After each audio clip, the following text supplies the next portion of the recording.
মেঘলা আকাশ ভেদ করে সূর্যের দেখা নেই সারাদিন। সঙ্গে দিনের শুরুতে কিছু এলাকায় কয়েক পশলা ঝিরিঝিরি বৃষ্টি। ফলে পৌষের প্রথম সপ্তাহে বাড়তে শুরু করেছে শীতের অনুভূতি, যা বিপাকে ফেলছে ছিন্নমূল ও নিম্ন আয়ের মানুষদের। আজকে সকাল ধরে সূর্য দেখা না যাতে অনেক মাস কষ্টে আছে ঢাকা শহরে। খাইতে লইতে কাম কাজ করতে সব দিকে অসুবিধা। যাত্রী পাইতাছি না, এখন বর্তমানে ভাড়া পাইতাছি না, কোনো ঠান্ডার লেগে লোকজন বাইরে না তো।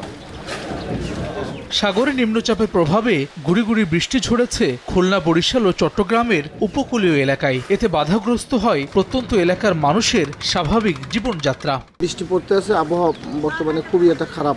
আবহাওয়া খুব তেড়িতেছে, এই বিভিন্ন কাজের মানুষগুলো একটা হিমশিমের মধ্যে পড়তে আছে।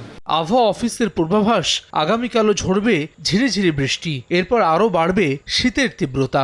গতকাল সন্ধ্যা থেকেই মেঘমালা আসা শুরু করেছে এবং একটি গুমট পরিবেশ তৈরি করেছে। বিশেষ করে খুলনা, বরিশাল, চট্টগ্রাম এবং ঢাকা বিভাগের বিভিন্ন জায়গায় অতি সামান্য বৃষ্টিপাত রেকর্ড করা হয়েছে। এই বৃষ্টিপাতের পর আগামীকাল থেকে তাপমাত্রা একটু কমে যাবে এবং বিদ্যমান যে শীত পরিস্থিতি তার একটু অবনমন হতে পারে। বঙ্গোপসাগরে সৃষ্ট সুস্পষ্ট লঘুচাপ নিম্নচাপে পরিণত হয় শুক্রবার সন্ধ্যায়। এটি ঘূর্ণিঝড়ে পরিণত হওয়ার শঙ্কা নেই বলে জানিয়েছেন আবহাওয়া অফিসের কর্মকর্তা।